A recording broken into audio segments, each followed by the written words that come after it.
ఈ వీడియోలో నేను జిహెచ్ఎంసీ పరిధిలో జరుగుతున్నటువంటి ఈ యొక్క ఇందిరమ్మ ఇళ్ళ ప్రక్రియ ఏదైతే సర్వే అనేది జరుగుతుందో దీనికి సంబంధించినటువంటి ఒక ముఖ్య అప్డేట్ చెప్పబోతున్నాను.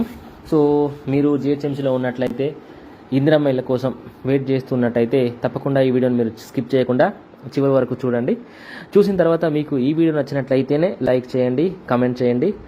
అండ్ మీకు ఇలాంటి మరిన్ని ఇంపార్టెంట్ వీడియోస్ మీరు యూట్యూబ్లో చూడాలి అనుకుంటే నా ఛానల్ని ఇప్పుడే సబ్స్క్రైబ్ చేసుకోండి.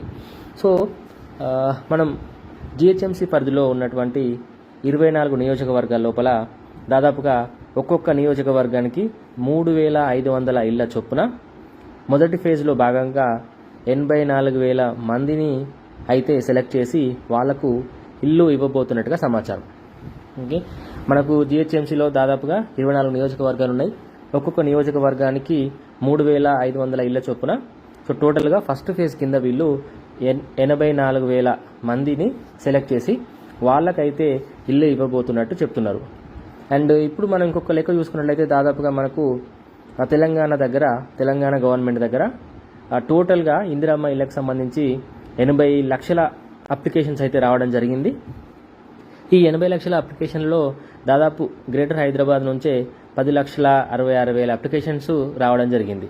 సో ఓన్లీ గ్రేటర్ హైదరాబాద్ నుంచి వచ్చినటువంటి ఈ 10,66,000 అప్లికేషన్లలో దాదాపుగా వీళ్ళు 9.5 లక్షల అప్లికేషన్ ఆల్రెడీ వెరిఫై చేసినట్టు చెప్తున్నారు.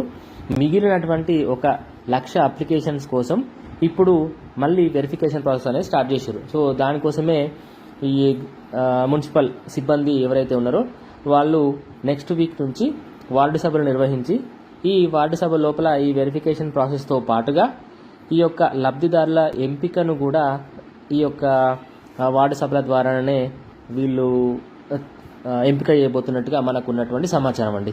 ఓకేనా?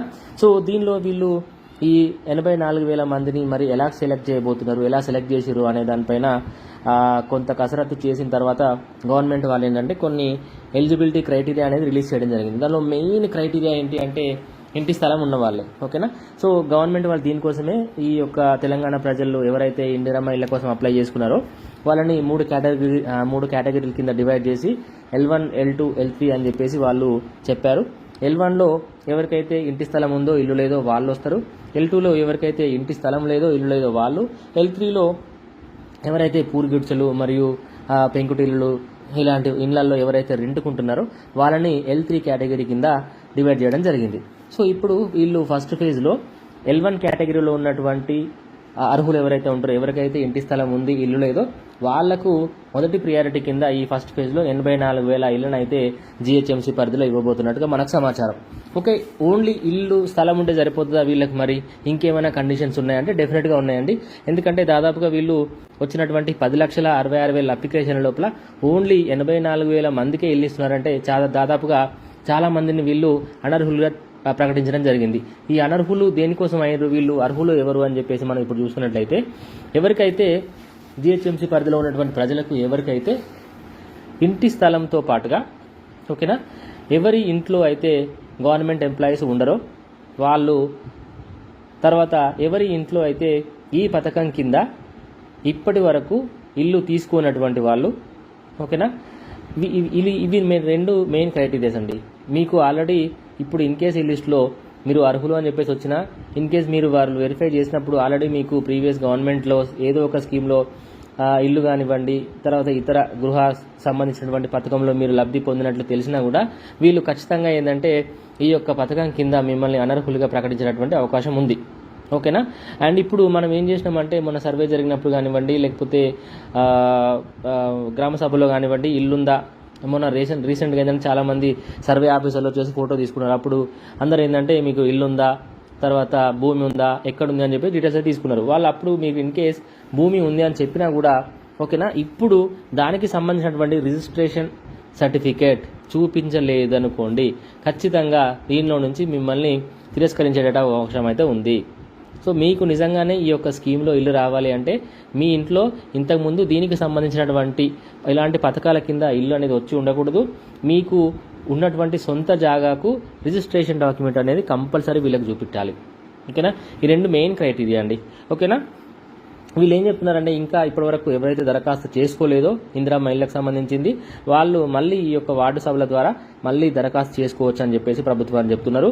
ఓకే, ఇది నేను ఈరోజు చెప్పాలనుకున్నటువంటి యొక్క ముఖ్య అంశం. దీని తర్వాత ఇంకొక విషయం ఏంటంటే వీళ్ళు ఏం చెప్తున్నారంటే వార్డు సభలు ఏదైతే ఇప్పుడు నిర్వహిస్తున్నారో దానిలో లబ్ధిదారుల లిస్టు పైన ఏమైనా అభ్యంతరాలు ఇట్లా వ్యక్తమైనాయి అనుకోండి, వాటిని స్వీకరించి మళ్ళీ సర్వే చేసి దాని ఆధారంగా తుది జాబితా అయితే వాళ్ళు రూపొందిస్తామని చెప్పి అయితే చెప్తున్నారు.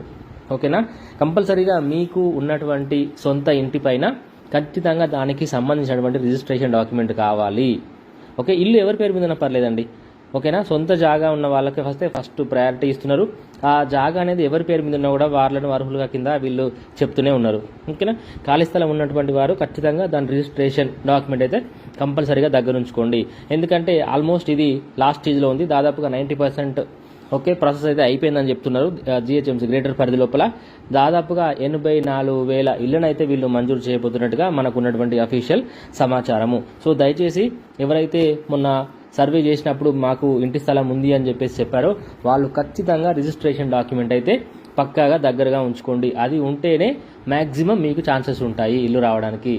అప్పుడు మీరు ఉందని చెప్పారు, ఇప్పుడు వాళ్ళ అధికారులు వచ్చి సర్వే కోసం మీ ఇంటికి వచ్చినప్పుడు వార్డు సభల్లో మీకు లేదు అని చెప్పారనుకోండి, మీరు అర్హుల లిస్టులో ఉన్నా కూడా మిమ్మల్ని వాళ్ళు రిజెక్ట్ చేసే ఛాన్సెస్ ఉన్నాయి. సో దానికోసం అని చెప్పేసి నేను మళ్ళీ చెప్తున్నాను, రిజిస్ట్రేషన్ డాక్యుమెంట్ కంపల్సరీగా ఉంచుకోండి.